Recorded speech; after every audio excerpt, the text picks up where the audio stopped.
All right, and we are live. Welcome back with Murphy Mac to another episode of the Fitness Beginner Podcast, where we help you get started on your fitness journey. Today, we got a special guest joining the podcast. We have Dr. Derek Alessi joining, so I'm going to bring him onto the screen.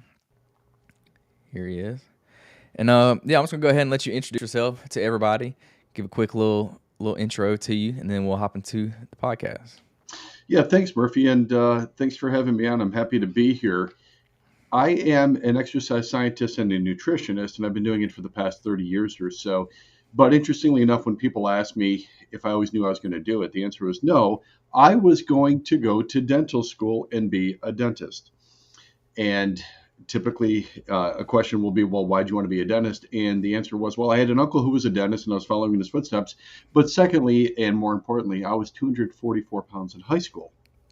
So fitness, health, nutrition weren't exactly things in my wheelhouse growing up. I didn't grow up as an athlete. I didn't grow up as a jock. None of those things. It came to me much later.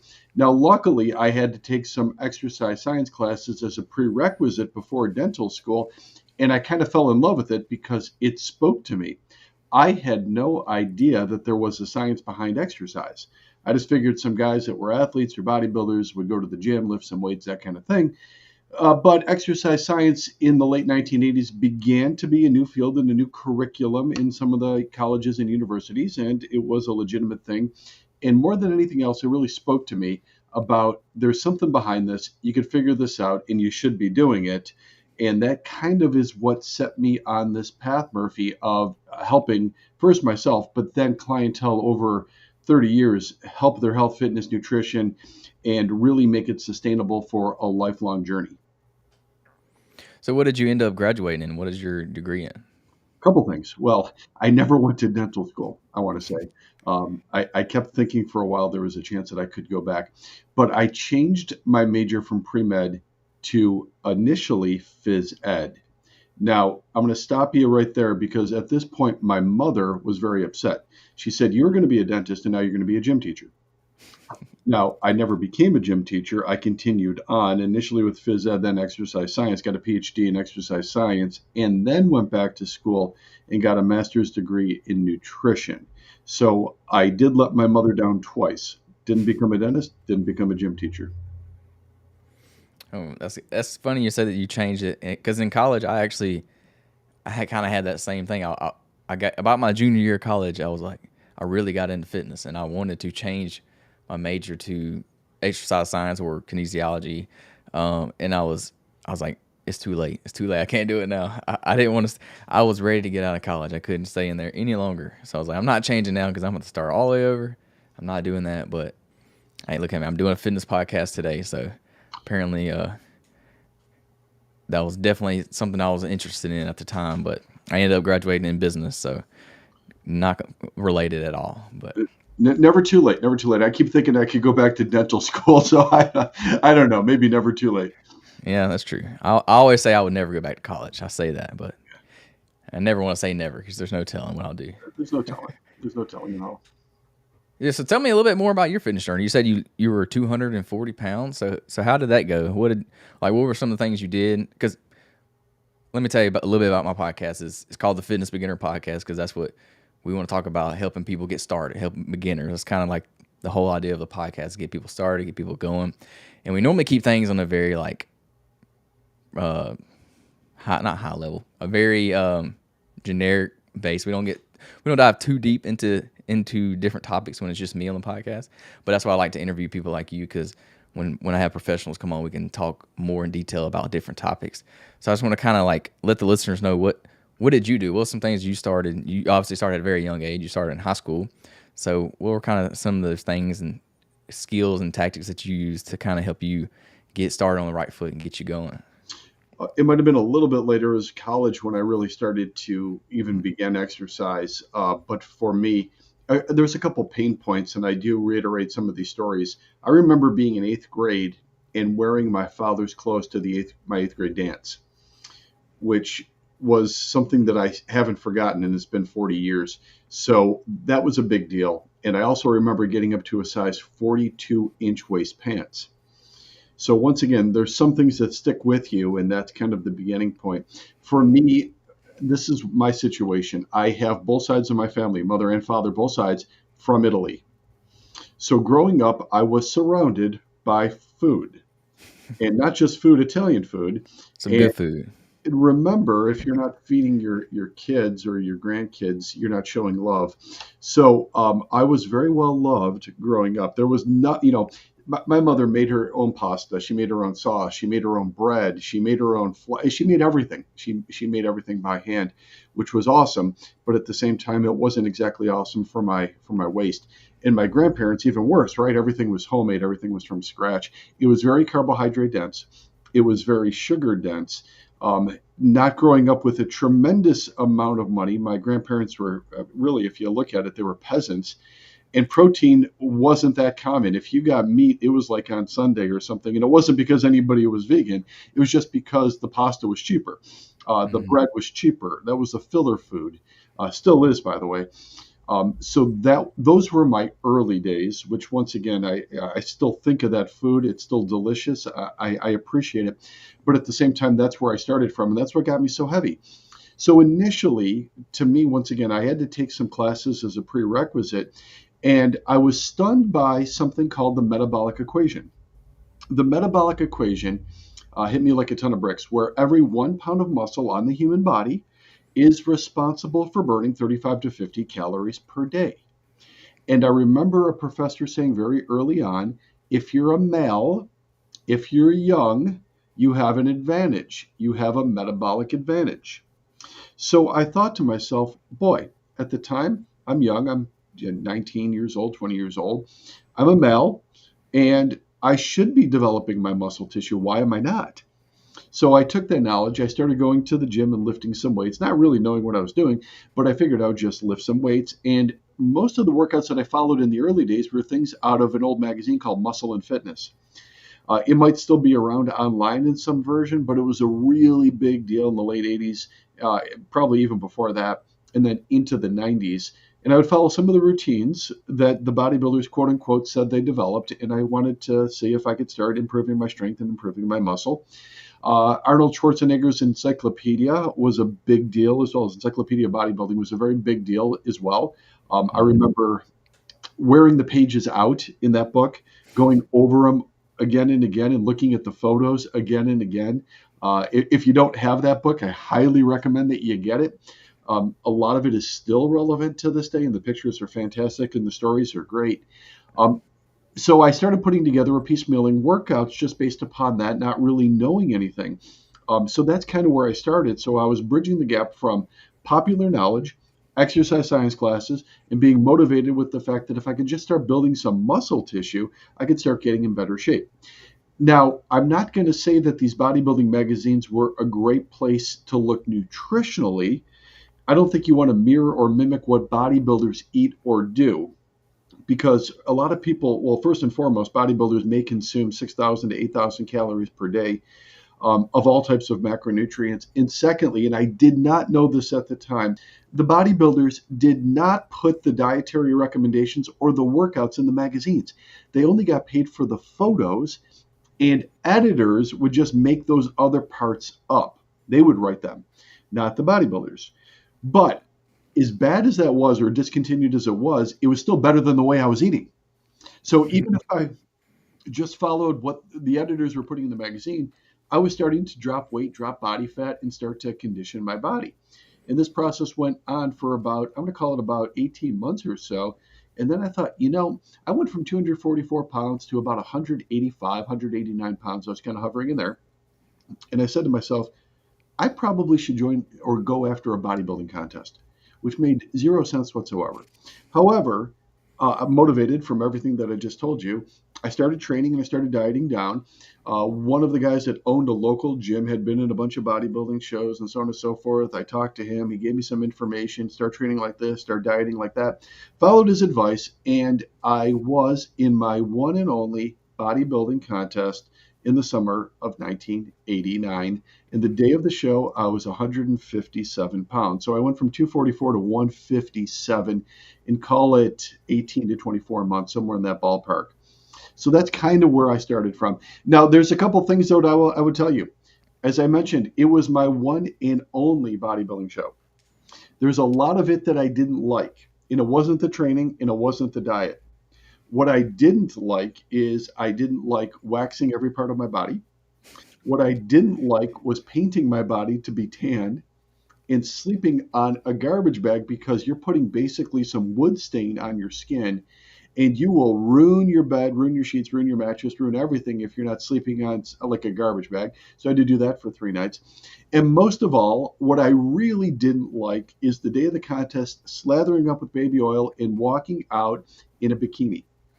None of which was up my alley. None of which is something that I craved the attention to do. In fact, I remember psyching myself up to just even walk out on the stage and literally counting the seconds until it was over. I didn't want any part of that showmanship at all. That was the turnoff for me. But I did compete. It did get me started. And then from there, going on with school and everything else, I figured I could start working as a personal trainer while I was still going to school. At this point, once again, I still wanted to get into dentistry. So I started working as a personal trainer, thinking if I could change myself, I could help change other people as well. Yeah, I resonate with you a lot on your bodybuilding show because I actually just did one myself. So I did one in August of 2024. So about 6 months ago, I did one, and every point that you mentioned, I agree 100%. I don't think the bodybuilding thing was for me as well. I like to do like endurance side of things, but yeah, I wanted to do the bodybuilding show just once. I just wanted it's kind of like a bucket list thing. I want to try it, and I don't see myself doing another one anytime soon. I don't know. It was like I said, I never want to say never because I probably will do it one day, but it was tough. It was hard. Like I did an Ironman the year before, and I would say the bodybuilding show was 10 times harder than the Ironman in my opinion. It was tough. It was tough, You- psychologically tough. Yeah, I just felt miserable all the time. I felt terrible, like being that low body fat. I was grumpy.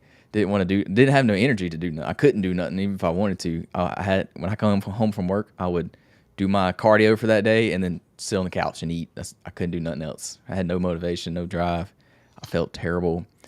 I looked good though. I give you that. I looked good, but yeah, it's not for me. I'll put it that way. Wasn't for me either. But the funny part, Murphy, and still to this day, so many people think that the bodybuilder is the epitome of health. And it is, if they only knew what was under the hood, it has nothing to do with health. You feel miserably. It's not sustainable. Most people that are walking out on the stage, it's because they have some type of psychological demon they're trying to feed or some type of body image dysmorphia. And lastly, anybody competing at a higher level show, of course, is going to be on all types of drugs that you wouldn't want to take.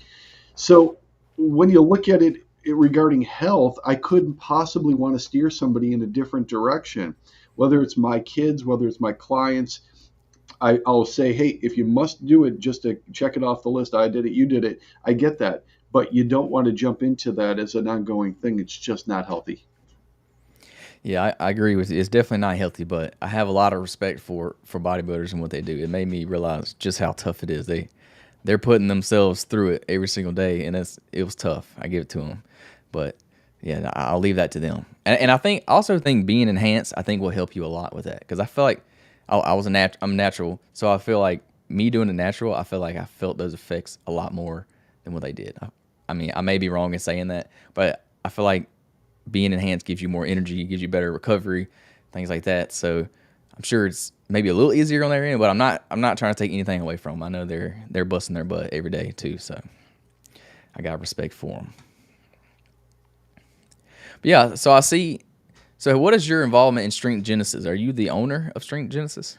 Yeah, I'm the owner and founder of Strength Genesis. So, Strength Genesis is a food supplement company, Hmm. and there's really two major parts of the food supplement company, and the reason why I wanted to start it.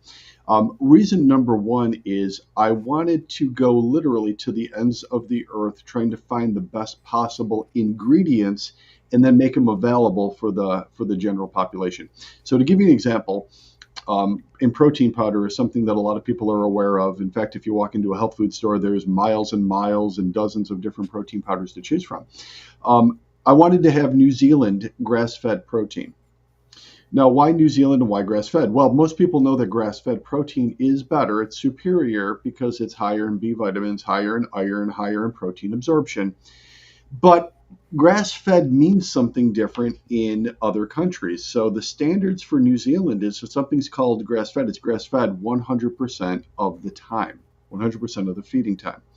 That's the highest standard in the world. There's nothing close. To give you an example, you could call it grass fed in Canada at 20% of the feeding time, and in the US, 4% of the feeding time. So, not even close. So, I wanted New Zealand grass fed protein. I wanted pharmaceutical grade, prescription strength, molecularly distilled, cold processed fish oil to mimic prescription fish oil or Lovaza. GlaxoSmithKline is a pharmaceutical company that makes this wonderful fish oil called Lovaza, and it really is a wonderful fish oil, but it's $1,200 a month. And it's fantastic. But let's say that your health insurance doesn't cover it. Let's say that you want it. You don't need to be spending $1,200 per month on the fish oil. So after their patent expired, anybody can now cold process or cold press fish oil to get the same type of version, but most don't because it's a little bit more expensive. So when you walk into your Hmm. health food store, your GNC, your Rite Aid, Walgreens, Amazon, when you go there, you're getting stuff that already has been heated up and ruined because it's past the smoke point. So I wanted to be able to provide the highest quality ingredients. So those are a couple examples. And the last one is we have a product that we call the world's greatest cooking oil, which is cold pressed macadamia nut oil from Australia. Now, it has a high smoke point. Olive oil is a good oil, but it's not a great cooking oil because it breaks down at 350 degrees Fahrenheit. That's the smoke point of olive oil. This macadamia nut oil is rated for 515 degrees. It has higher omega 3 fats than even olive oil and has a nutty, buttery taste. So it tastes wonderful in eggs and vegetables and everything else. So I was looking for these ingredients that I couldn't easily get anywhere else. So I wanted to put those together. And now for the second part is I didn't want to put anything in plastic. So when you go to a health food store, you go to a vitamin shop, you go to GNC, you go anywhere, you get these big plastic tubs. You're getting protein in big plastic tubs. You're getting all types of capsules and pills in plastic containers. And it's no doubt that we've heard a lot about microplastics inside the body and microplasticity and how dangerous and detrimental that is in so many ways. And I'm not just talking about dementia and Alzheimer's, which is always pointed to, but I'm also talking about increased estrogen levels, increasing the risk of cancer, increasing body fat, and really being something that's unhealthy. So I didn't want plastic in the containers. So everything that we put in is either in metal, paper, or glass. So it's not leaching this plastic, which is a petroleum byproduct. So it's better for the body and better for the planet. Yeah, I recently got rid of all my plastic stuff because I've been seeing all the videos and stuff about microplastics online. So now I'm strictly using like glass when I do my meal prep and stuff, just a glass container. So It's alarming how much plastic is out there. Now, mhm. just to give you an example, why would a supplement company put it in plastic? Well, our protein containers, you can picture a protein container, we use aluminum. That aluminum container is $4.75 per container. If I get the same thing in plastic, it's 15 cents. So, as a supplement company, you could understand why they all put it in plastic. It's very, very simple. You could easily say that. Now, Mhm. the scoop, the plastic scoop that goes into the protein powder, we provide one that's made out of wheat fiber. A typical plastic one is about 2 cents. The wheat fiber one we use is 75 cents. Before that, we used a stainless steel scoop, which was $2. It was way too much. So we went to a slightly different non-plastic version. But when you start looking at it economically, you can understand why supplement companies do what they do. Now, that being Mhm. said, that might be good for the economics of it or the business of it, but that doesn't mean that I want plastic in my body. It's extremely harmful.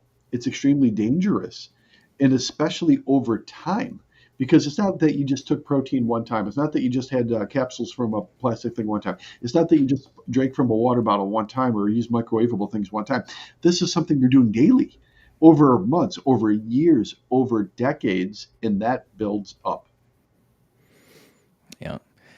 Well, I want to go back to what you mentioned about the being grass fed. I didn't realize in the U.S. that it's 4% is the number. I thought it was more like 50%. I knew it wasn't 100, but I had no clue it was 4%. That's a little crazy in my opinion. Like, 4%. I Yeah, don't even know that's how that's legal. Like how do they get that approved? Oh, it's simple because most of it, most animals, most cows are not grass fed at all. They're farm fed, farm raised. So the farm raised is they're getting silage. Silage is the combination of corn and grains, corn and oats. They're putting those together. Mhm. They're giving them silage to get them faster, quicker. So the game in farming is this. So the whole farm raising thing, which happened, it started in 1968 in Lubbock, Texas, and it was how do we get the animals fatter quicker? That's the goal. Because if they're heavier, if they're fatter, you get more money when you go to market. Quicker, you're trying to decrease the amount of time that it takes.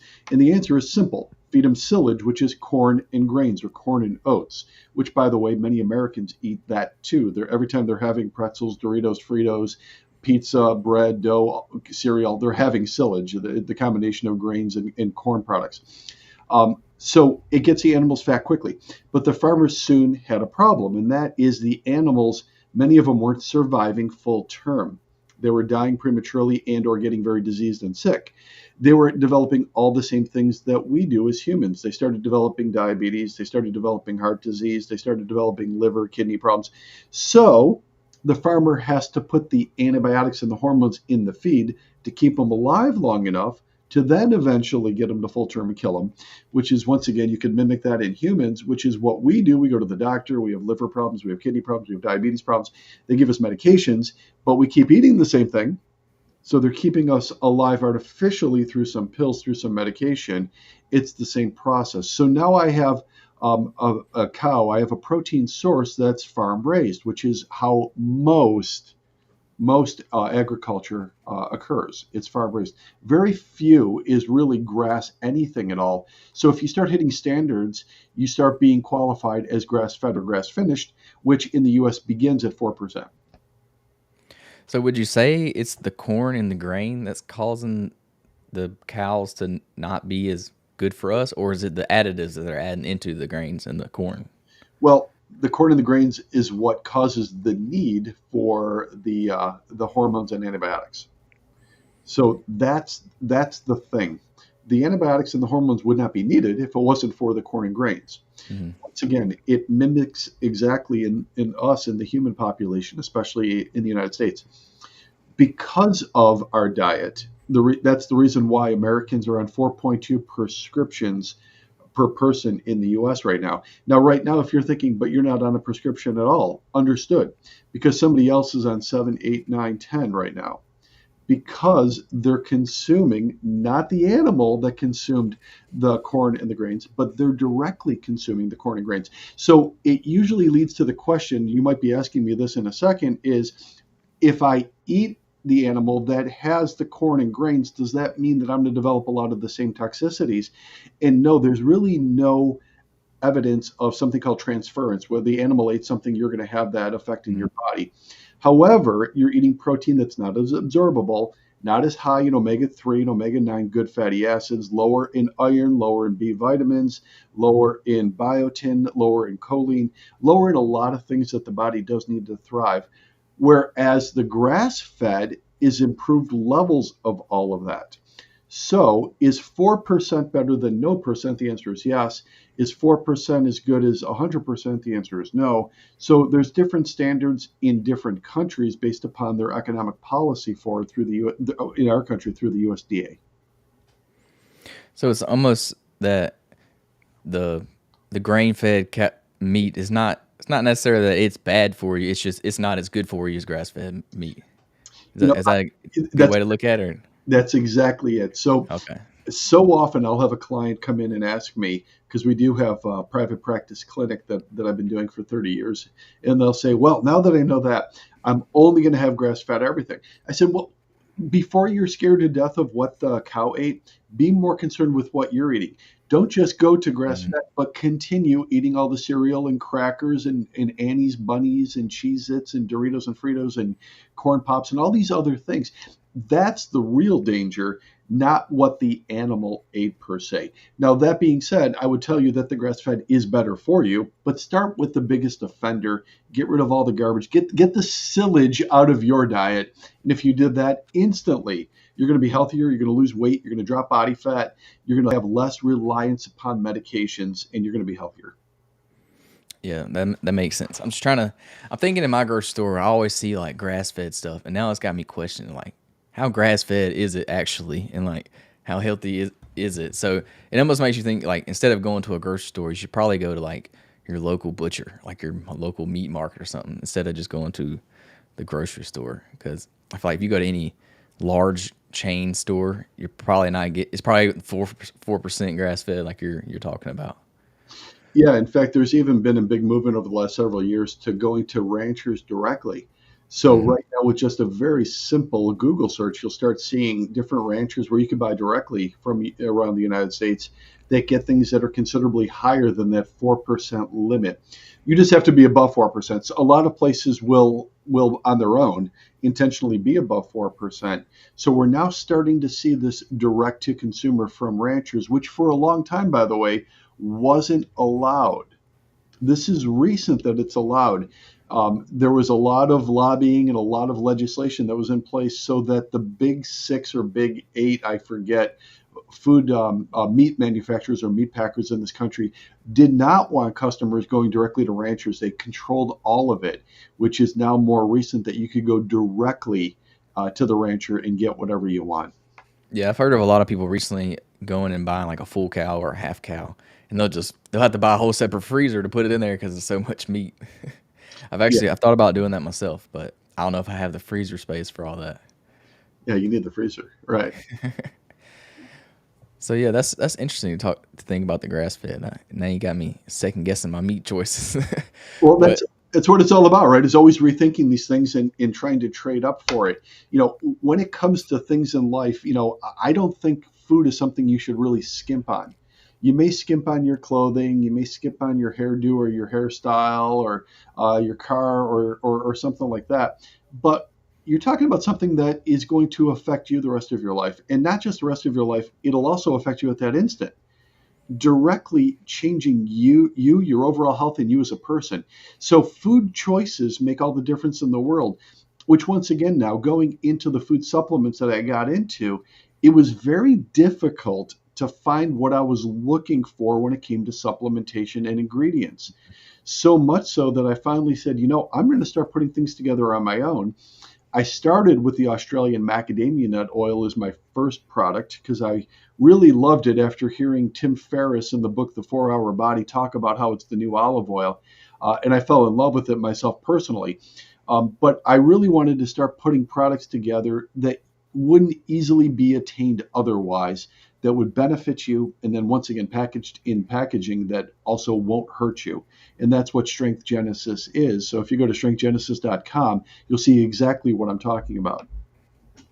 yeah, I want to ask you about the Australian macadamia nut. So what is the difference between macadamia nut and Australian macadamia nut oil? Obviously, it's probably from Australia, but like, what's the difference in it? Yeah, so when it comes to macadamia nut oil, there's three places in the world that make it or refine it: Australia, South Africa, and Hawaii. Now, when you look at them from just a performance or a profile, the profile of the Australian is the strongest in omega 3 and omega 9s. Is it dramatically stronger? No, but it is higher. It is stronger. Just like when you compare olive oil isn't the same in every region either. Some are a little bit stronger, some are a little bit weaker. They're all relatively good, just some better than others. So the same with the mac oil. So it has the highest standards. It has the highest level of omega 3 and omega 9 fatty acids and omega 7s too. Secondly, though, is the taste. And I've tried many times, dozens of times, looking at Hawaiian, especially because I so wanted to buy this from the US as opposed to Australia. Nothing wrong with Australia. I think it's a great country. And they have a very long life expectancy. It's well over 80 years on average in Australia. In fact, it might even be 83 years of age in Australia. So a very healthy country. The taste, though, was the major contributor to it. South African, I hate to say it, and if you've anybody listening from South Africa, I apologize, but the taste of their macadamia nut oil is burnt and awful. It's a terrible taste. Hawaiian doesn't taste burnt, but it tastes thin. It's not strong, whereas the Australian is more buttery. So if you think about maybe how your mother or grandmother used to make eggs or vegetables in butter years ago, and then they started getting the information that butter is not good, you should go to olive oil. All right, they started cooking in olive oil, or if you were lucky, if you weren't lucky, they were cooking in canola oil or vegetable oil or something bad. And it lost that buttery taste. Well, the macadamia nut oil is healthier than olive oil and has that buttery, nutty taste. So the taste is phenomenal. Anybody that tries it, it becomes their new favorite oil because they love the taste of it. And once again, it performs like crazy, 515 degrees. So it's very difficult to exceed it or to flash it or burn it. You can even bake with it. That's how versatile it is. So all of those reasons and so much more, it becomes people's new favorite oil. Yeah, I actually used macadamia oil when I was prepping for my bodybuilding show. That's what my coach recommended me. I don't know where it came from. I didn't look that much into it, but I did use that was what my coach had me using, so I'm a little familiar with it. You may have gotten the Australian. If you loved it, if it was buttery and nutty, you may have loved it. If it tasted a little bit burned and rancid, it might have been from South Africa. But you'll know when you compare them all against each other. Yeah, I didn't pay that close attention to it, but I don't know. But so speaking of the macadamia, obviously you're a big fan of the macadamia oil, but would you say out of all the oils out there, would you say this is probably the go-to one? This is the best one to use with when cooking, or I'd say it's the easiest and best one to use while cooking, no doubt, because of everything that we mentioned and the taste. Now, a lot of people will say, how does that compare to other oils? So they'll start asking me. When it comes to looking at cooking oils, obviously we've heard about good fats, bad fats. And the bad fats are the high inflammatory fats right now are being talked about quite a bit. So first and foremost, what should we not be cooking with? Well, I kind of mentioned it already. We shouldn't be cooking with vegetable oil, soybean oil, corn oil, canola oil, any seed oil we shouldn't be cooking with. It's high in omega 6 fats, which are not good fats. They inflame everything. And you don't want it for brain health or any type of vessel, heart health, or anything else in your body. So we want better sources of fat. Is olive oil a good oil? Olive oil is a great oil. In fact, we have a salad dressing that we make from extra virgin olive oil called Origin. It's been extremely popular because it's keto and Mediterranean. Over the last 6 months, I have not been able to produce enough of it. We can't keep it on the shelf, and we sell out every single month of this, which is a great oil, but it's not a great cooking oil because it breaks down at 350 degrees. So olive oil is good, but just not at high heat. Macadamia nut oil is great. Coconut oil is 276 degrees. It's not quite as good. If you look at avocado oil is a high temperature, high stable, good cooking oil. It has a stronger taste that not everybody loves. If you like avocado, you will like avocado oil. So that can be something in your arsenal. But if you don't like avocado, you will not like avocado oil because it changes the flavor of the food too much. So mhm. those would probably be the go-to to have. And lastly, what we see making a comeback is beef tallow, which of course is something that our grandparents and great grandparents would have used all the time. Then it became demonized by the USDA, by the American Medical Association as being problematic, saturated fat. We're learning now that's really not the case. You certainly can use beef tallow. So we're starting to see that get more popular once again. So we do have a bunch of really good options, but for overall performance and taste, I love the Australian macadamia nut oil. Yeah, I'm doing pretty good. I only use the ones that you just mentioned, so I must be doing something right. I haven't used the beef tallow yet. I do want to try that. I've been seeing a lot of stuff about the beef tallow recently, and now like restaurants are using that as like marketing now. They're like, "Ooh, we cook our stuff in beef tallow," but I don't know. We'll see what the beef tallow craze is about. Well, so I'm going to add to that comment. I believe McDonald's decided to go back to beef tallow. Now, I was all on board with beef tallow until McDonald's said that because the only reason is because Mhm. McDonald's is not going to do anything that's not economical. Um, there's a lot of good information about beef tallow. I really wish McDonald's left it alone, But there is a lot of good information. And now the next question that people ask me though is beef tallow, if it's rendered from animal fat, is there a grass-fed beef tallow? Yes. Is there grass-fed beef tallow from other countries? Yes. Is there grass-fed beef tallow from New Zealand? Yes. It's not overwhelmingly popular, and you're not going to find it in your local grocery store. But if you want to jump online and look for it, you probably can get it. You might have to get it imported from New Zealand, but yes, you can get it. So it's not oil. It's more of like a paste. Is that correct? Yeah, so think about a paste or butter. Think about it something Mm, that's not completely solid, but kind of like that. yeah, that makes sense. Kind of like the coconut oil. It's kind of similar. Right. It's thicker, it's emulsified. Hmm. Yeah, so think of it like that. You're not going to spray it out per se like you would with olive oil. Like with the macadamia nut oil, it's in liquid. I even put it in one of those mistos so you can spray the pans or spray the grill. Hmm. You won't be able to do that with beef tallow. You'll have to put it on with a brush. Yeah, I'll have to try that. I hadn't done it yet. So I also seen I have your website pulled up here, and I see something called MCT oil. So what Yes. exactly is that? I'm not familiar with. I've heard of it before, but I'm not familiar with exactly what it is. MCT oil stands for medium chain triglyceride oil, and it comes from coconut oil, but it's the medium chain, it's the middle fatty acid chains of coconut. Now, it's been around a long time, in fact, much longer than most people realize. So, the story of MCT oil is it's been studied for its anti dementia effects, even going back to the late 1960s. So, when you look at old research on it, people that took MCT oil could either delay or help treat the effects of dementia, trying to stop the beta amyloid plaque from building up inside the brain, which, of course, if dementia keeps continuing, there's 7 levels of dementia, the worst of which being level 7, which is Alzheimer's disease, which is fatal. MCT oil is very successful of preventing that from happening. Let's say that you don't have dementia. Can it help a healthy brain? And the answer is yes. There's a lot of evidence that it decreases brain fog because it's helping break up that beta amyloid plaque, and also it speeds up cognition.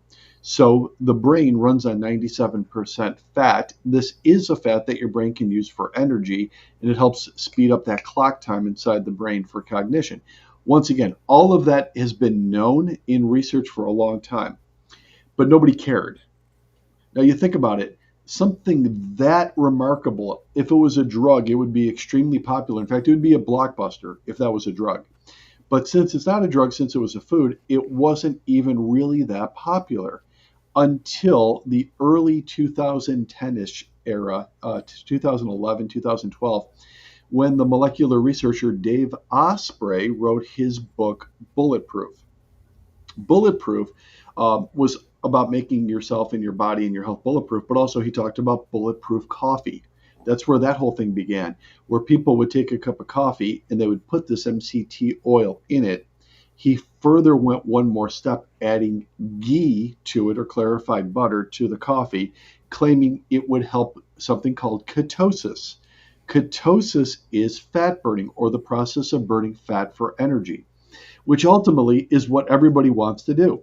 So people ask me all the time, hey, how do I burn this fat? They'll grab their belly, they'll grab their whatever, and they'll say, I want to burn this, I want to burn this off. Yeah, well, you have to get into a state of ketosis where your body's burning fat for fuel. And taking MCT oil in your coffee will help you do that. So all of a sudden, we have this product that's been around since the 1960s that nobody really cared about that much.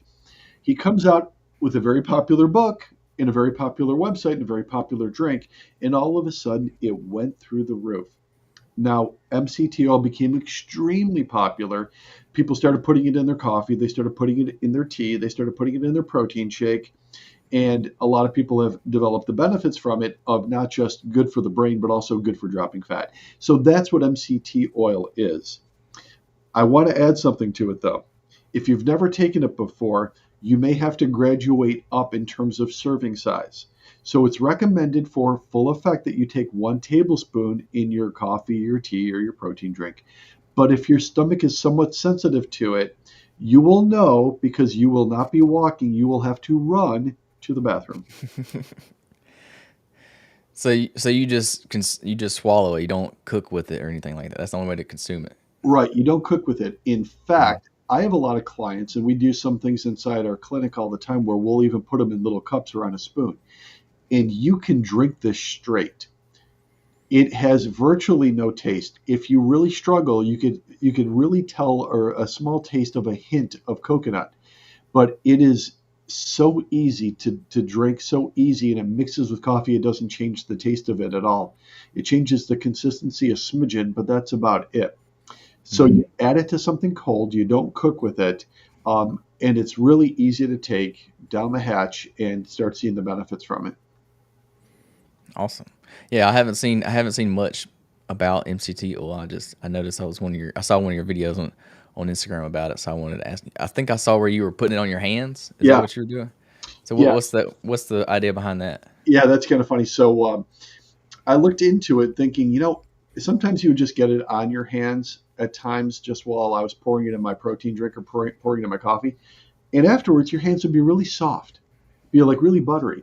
So I started doing this thing where then I started putting it on my hands and putting it on my beard. I would put it on my hands and put it on my face in the morning after I took a shower. I put it on my head, having a shaved head. I put it on my head because my head would get dry.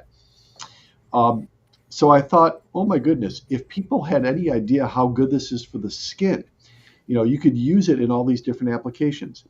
Now, much to my surprise, I thought I invented something, by the way, but much to my surprise, after doing an internet search, many high-end cosmetics use MCT oil in their products. It's put into it for all of the reasons I just mentioned, for some of the high-end products. But I thought I invented something, and I invented nothing. So will you get the same benefits from ingesting it No, as putting it on your hands? no, No. topically, you're not going to get anywhere near the same absorption. So you still want to consume Mm. it direct. You would, oh my goodness, you would have to bathe in it to get any type of absorption like that. And you probably still wouldn't be able to do it. But if you do put it on your skin, you will thank me for it because it makes it soft, supple, and luxurious. You'll really like it. Yeah, I mean, my hands are all beat up from lifting weights, so they're all rough. So it probably do me some good to have some of that. You live in the South, though, right? Hmm. Well, Alabama. you live in Alabama. So I'm outside of Buffalo, New York. Now, you can imagine Buffalo, New York is not the warmest place in the world in the wintertime. Mm-mm. So not only do your hands get dry, every part of your skin gets dry, your head gets dry. When you walk outside and it's like the high for the day is going to be like 8 degrees, you get really dry really fast. So in Mhm. cold weather, especially, the MCT oil is fantastic. Yeah, we don't get much cold weather here. Cold for us is like 40 degrees. That's cold for us. Oh, that's summertime. That's fine. So I noticed a lot of your oils on here, they say they're cold pressed. So what exactly does cold pressed mean? And what's the alternative to cold pressing? Yeah, cold pressed or cold processed. So the temperature of oils, as I was mentioning earlier, I said like olive oil has 350 degrees Fahrenheit. If you exceed that, if you exceed the flash point, the oil itself, the good omega-3 fats, all of a sudden get ruined. They get smoked. They lose their potency or lose their strength. In fact, even worse than that, if the oil becomes blackened, it becomes carcinogenic. So all of a sudden, you went from having an extremely good oil, good for you, good for your health, to something that's no longer good for you, in fact, even potentially bad for you. So every oil has a temperature or a breakdown point called the smoke point. Olive oil is 350 degrees. Macadamia nut oil is 515 degrees. So if you exceed it, you have a problem. So any oil, the easiest way for any refinery to extract it is to heat up the oil to extract it. It's cheaper, it's faster, it's easier. However, if you do it at cold temperatures, you preserve it. However, it's more expensive to do it that way, but ultimately, the reason why we got the oil in the first place was for the benefits. Now, we don't have to be so careful with it for most products that have a high heat stability, but one that I really want to point out though is fish oil. Most people don't know this, but fish oil has that smoke point at 90 degrees Fahrenheit. That's it. If you exceed 90, it's not going to work. So fish oil can either be one of the healthiest things that you ever take in. I was complimenting GlaxoSmithKline with their product Lavazza before because it's cold pressed. If you exceed it, though, it doesn't give you those awesome benefits of being good for your heart, good for your blood sugar, good for your blood pressure, lowering your triglycerides, good for your skin. It doesn't give you any of those things. It becomes carcinogenic, which is what most fish oil is. So if you've seen reports saying that fish oil is the best thing ever for all the reasons that I mentioned, it's true. If you see that fish oil could potentially lead to a lot of cancers, it's true because of how the oil is processed. So if I go into my Sam's Club, if I go into my Walgreens, if I go into my Rite Aid, if I go into any big box place, they're not cold pressing that. They're heating up the fish to extract the oil. The cheaper, easier way to do it. But you have a bad oil then. Whereas if it's cold processed, they're not doing that. And you're getting the benefit from it. So as I mentioned earlier, GlaxoSmithKline had a patent on the cold processing because you can't patent a fish, but you can patent a process. That expired about 7 years ago. So now a lot of other companies, our company Strength Genesis included, we go to the refineries that do that type of processing, the same thing that the drug companies do, the pharmaceutical companies do. So what we're able to create is the same level of prescription pharmaceutical grade cold processed fish oil that they're selling for $1,200 per month. We're able to sell for $65 per bottle, which will last you even more than a month. So completely night and day, but getting the same product. So that's what the cold pressing is why it's so important to the customer. So is there a way to tell like which ones are cold pressed and which ones are not? Will it? I'm Yeah, assuming it'll say on the label or well, something. that's exactly it. If it doesn't say it, it's not. Hmm. Once again, it is so valuable and it is more expensive for us as the manufacturer to get it that way. If it doesn't say it on the label, it's not. If it says it on the label, it is. It's that straightforward. So look for cold. So when it comes to any type of non-animal oil, it'll be cold pressed. So any type of macadamia nut oil, any type of olive oil, any type of avocado oil will say cold pressed. If it's an animal oil, it'll say cold processed. Just a little bit of a distinction. Same thing though. Okay, so look for cold processed or cold pressed, and you're getting an extremely good version, a potently, very critically strong version of that product. So if for official, if it don't say cold process, would you recommend not taking it at all? Like don't Yep. take it. Don't take it. Okay. Do not take it. So it Now, don't have no benefits for you, even if it's not cold pressed. it has potentially harmful effects to it, which you don't want. So, in the last 5 years, we've been seeing more incidents of different forms of either bladder cancer um, and colon cancer, and some people are starting to point the finger at how they're handling this fish oil. So, some people have a very bad connotation about fish oil, and they shouldn't, because fish oil is it's a game changer. It's a blockbuster drug. Once again, if it was just from the pharmaceutical companies, it's a blockbuster, ridiculously powerful, successful drug that you could get over the counter without a prescription at a much cheaper price if it's handled correctly. So it shouldn't have this negative connotation that it does to it, but you have to make sure you're getting the right kind. If you're not, don't take it. Yeah, that just blows my mind that they're allowed to sell things like this. Like why are we not regulating this stuff? I don't get it. If it's harmful and we know that, why can we sell it to people? That don't make Oh, no sense. yeah, that's the tip of the iceberg when it comes to things. I mean, things that are loaded with sodium nitrate. Nitrate is so ridiculously dangerous for the human body too, and that's permissible. A lot of the products, a lot of the food manufacturers, what they put in there, heavy metals that are in a lot of presence in a lot of popular things. All of the waffle recalls that happened this past year with all the heavy metal toxicity and everything else that are in there. Yes, so, of course, it's not just the supplement industry. In fact, the supplement industry is just a very small sliver of the entire food industry. What's in our food, though, is mind-boggling. What I like now that's happening, though, is it's becoming more. People are becoming more aware. Hmm. So, for maybe the first time in many people's lives, they're starting to see, or we're starting to pull back the curtain here a little bit on a lot of these different things that are inside foods that shouldn't be, that need to be removed. I saw last week that baby formula was another one that was being redone. They were completely Hmm. redoing what's allowed in baby formula. Um, all these things needed to be addressed because clearly we need to clean up the food choices. Yeah, I've heard a lot of things about the baby formula recently. We have a little nephew, so I've been around it. So what's a supplement that you say we should stay away from, like steer clear from, and what supplements should we take, as far as like your general supplements? Well, it's the same one, right? So it's fish oil. Stay away from anything that's not cold processed. Mm-hmm. Do take the one that is cold processed. And also, too, I used another term before, molecularly distilled. What that means is any heavy metal that the fish may ingested has been removed. So a lot of people know that fish oil comes from the deeper water, cold water fishes. And since they're towards the low end of the ocean, they can't take in heavy metals. So the molecular distillation removes that from it so that you're not getting a buildup of mercury and cadmium and everything else that you don't want to be taking in. So fish oil for you should be taking, and fish oil for what you shouldn't be taking. I want to add also, though, creatine monohydrate. So creatine, and I'm sure you've taken creatine.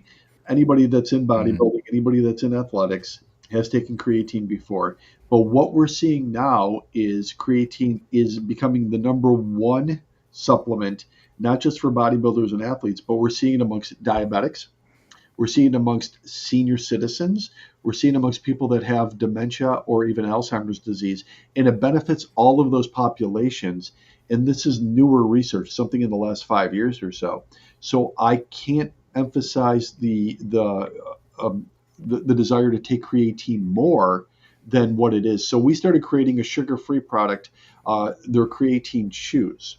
Now, for a Mm-hmm. long time, people would just buy the creatine powder and they would either mix it in with water or mix it into their protein drink, which is fine as well. However, what I've seen though over a number of years working with an older population, I don't work with anybody under the age of 45. So with an older population, they are not going to buy the powder and add it to a protein drink or add it to some water and drink it. The compliance won't be there. They won't take it regularly. It's too inconvenient. So Mm-hmm. we put it into these sugar-free chews so people can eat them as a snack. Take them in every day. It's best to take them in prior to a workout, but any time of day you can take them in, and it helps build muscle. It helps give you endurance. It's good for your bone metabolism or to build muscle or build bone, and it's awesome for cognitive ability. So it speeds up once again the processing for the brain. All of those reasons, and there's many more too for creatine, is something that I would highly recommend everybody take, whether they're looking to lose fat, get stronger, better balance, or just be healthier. Yeah, creatine is one I've been taking for years. I've always believed in creatine. I also take just your generic whey protein, and then I will use some pre workout sometimes when I'm doing a weightlifting session. I will use that. We'll, I we'll, was gonna. we'll change your whey protein to grass fed and New Zealand grass fed whey at that. Hmm. Yeah, I was. I actually heard a study. I don't know what the exact percentage was, but it was funny you mentioned you put your creatine in gummies because it's people are more compliant.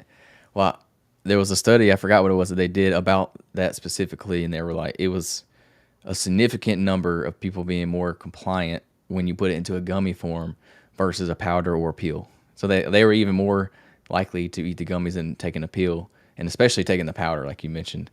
I thought that was pretty interesting because it's almost like eating a little piece of candy. You know, it's easy for people to take, and they're consistent with it. They also said that people are more consistent with giving their dogs their medicine than they are taking the medicines themselves. So I thought that was pretty funny. I agree wholeheartedly. You could have the best food or the best supplement in the world. If a person's not taking it, it's not going to matter. So Hmm. you always want to be very regular with it, whether it's the fish oil, whether it's the creatine, the MCT oil, it doesn't matter. You want to be regular with it. And as humans, we get busy, we get distracted, we forget, we get off schedule. For most people, now when you're bodybuilding, or if you're an athlete, you don't forget any of those things. Every little thing is mapped out. Every little thing is rehearsed and reminded 1,000 times. But keep this in mind: most people are not a bodybuilder or an athlete. They have a 9 to 5 job. They're an accountant. They're a school teacher. They're an office worker. They're a student. They're not thinking of that. So we try to make something that are sugar free in chew form, in gummy form, so that it's delicious. They like it, and they're going to take it more often. We did the same thing with this apple cider vinegar, sugar free apple cider vinegar gummy too. taking apple cider vinegar is very beneficial, but it is very harsh to take apple cider vinegar. In fact, you have to really choke it down, which we found Mhm. most people not doing. So we used to sell it in liquid form, and people would buy a bottle and they would never finish the bottle.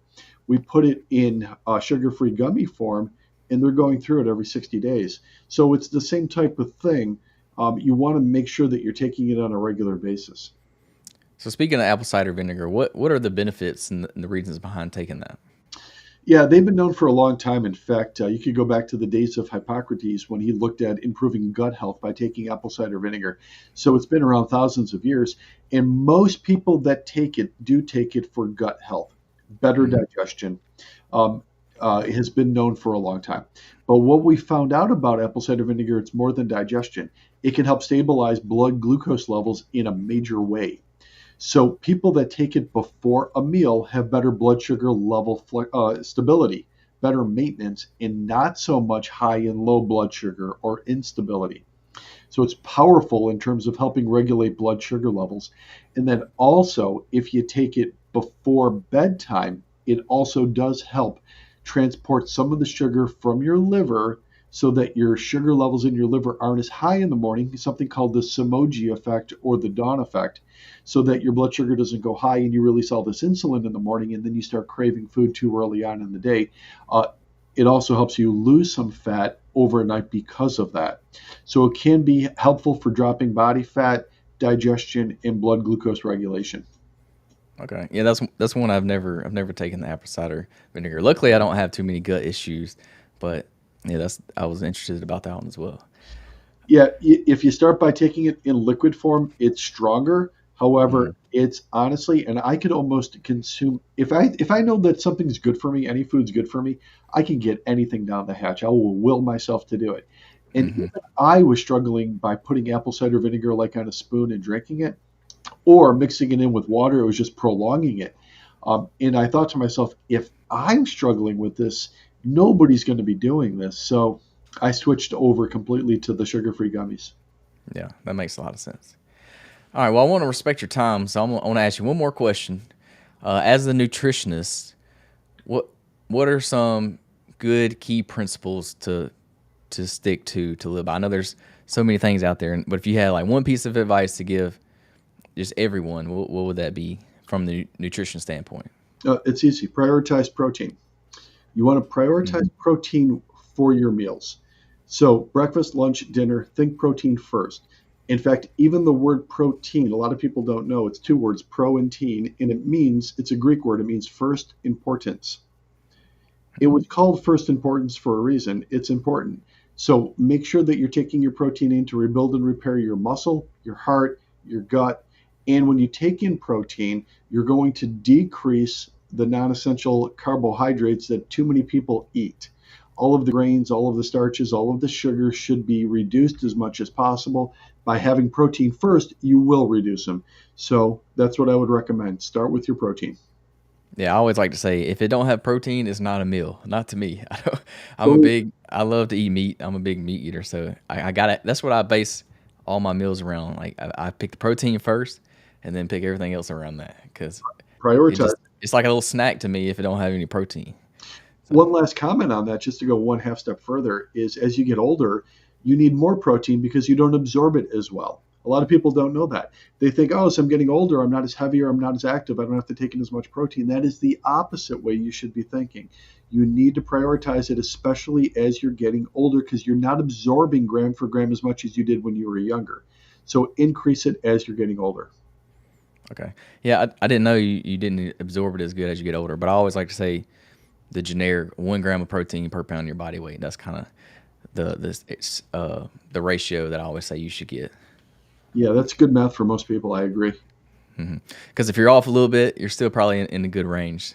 It's probably a little more than what you really need, but most people really ain't gonna eat that much anyways in one day because that's a lot. Yeah, no, shoot for it. That's a good number to shoot for. Hmm. It makes the math pretty easy for people too. So it's the same Hmm. amount as what they weigh. So if they weigh 175 pounds, you think about 175 grams of protein. Hmm. Well, all right. I appreciate you coming on to the podcast today. I want to give you a second to kind of let everybody know where they can find you at. Tell them about your all your products that you have and everything you got going on right now. Yeah, you can find me at strengthgenesis.com, strengthgenesis.com, and you'll see all the products that we talked about and more. There's a lot on there that we haven't talked about, but we talked about the cold processed fish oil, the cold pressed macadamia nut oil. We talked about the high octane organic MCT oil. We talked about the creatine chews. We talked about the sugar free apple cider vinegar gummies, the New Zealand grass fed protein. We have all those products and so much more at strengthgenesis.com. All right. Thanks so much for coming on. I enjoyed our time. I love to get to talk to different professions in different areas. I've had a lot of interviews now, and I've learned a lot myself just from doing this. So I enjoyed it. Oh, my pleasure, Murphy. Anytime. All right. We'll see y'all on the next episode of Fitness Beginner Podcast. Thank y'all for tuning in, and y'all have a great day.